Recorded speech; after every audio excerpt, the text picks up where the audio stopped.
Una po yung 70K na incentives po na sinasabi niya from World Championships 2021 po. Unang-una po 2022 po yun. At hindi lang po 70K yung na-receive ko po doon. Alam ko 6 digits po yun dahil dalawa po yung nakukuha kong medalya. After nun, mga bandang December, umuwi ako sa Pilipinas. Nakikita kami ng mama ko. At hindi niya sa akin sinasabi na na-receive niya na pala yung incentives ko from World Championships. Hindi ko pa po malalaman na na-receive niya na po yung incentives ko kung hindi ko pa po hinanap. Never ko na po na-receive yung incentives ko po na yun. At never ko na rin naman po na hiningi yun sa kanila.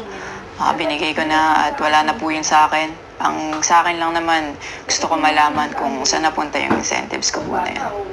Yung principle po kasi dito wala po sa liit o laki ng amount po na incentives po na ginalaw niya, kundi po sa pagtago at paggalaw niya nang wala ko pong consent, yung pinapoint ko po sa kanya. At yung about sa red flag daw po si Chloe na sinabi ng mama ko, hinusgahan niya po agad si Chloe sa pananamit at sa pag-akto po niya. Magkaiba po ng kinalakihan. Unang-una, lumaki si Chloe sa Australia at ayun yung nakagisnay niyang culture. At ibang-iba po talaga sa Pilipinas kung paano tayo gumalaw, magsalita o manamit po. At yung about po sa yung mauubos po yung anak ko, nasabi po ng mama ko. Unang-una po si Chloe po may sarili po siyang income. Lahat po ng nakikita niyong gamit o yung pag-travel niya kung saan-saan po, galing po yun sa pinagpaguran niya po. At bakit naman po ako mauubos? Kaya nga po nang sinabi ko, si Chloe po may sarili po siyang income and lahat po ng bank account ko po nasa mama ko po. At may mga instances po talaga na si Chloe po yung sumasalo sa akin that time po. Bukod sa incentives po, nasa kanya din kasi yung bank account ko sa monthly allowances sa pag-gymnastics ko. And nung nakuha ko na yung bank account ko po na yun, doon ko po nalaman na inuubos niya po yung laman nun. And nasa akin po yung mga bank statement ng withdrawal po na ginagawa niya po. Sabi niya po nagsimula daw yung hindi namin pagkakaintindihan dahil kay Chloe daw po. Opo, totoo po yun. Dahil ever since unang-una pa lang, ayaw niya na kay Chloe kahit hindi niya pa po nakikita or nakikilala in person.